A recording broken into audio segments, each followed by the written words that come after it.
Assalomu alaykum. Sirdaryo viloyati Sardoba tumani Paxtakor mahallasida joylashgan 130-konturda Xalq banki hamkorligida piyoz mahsuloti ekilgan. Yer maydonimiz 15 gektardan tashkil etadi. Bunda 30 ta dehqon xo'jaligiga biriktirilgan. Bu mahsulot 2024-yilning dekabr oyida ekilgan. Reja bo'yicha 2025-yilning iyun oyi oxirlarigacha pishadi.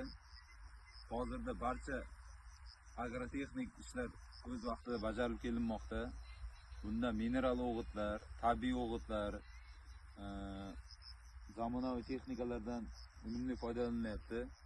Ayni vaqtda qo'lda piyoz o'tash ishlari amalga oshirilyapti.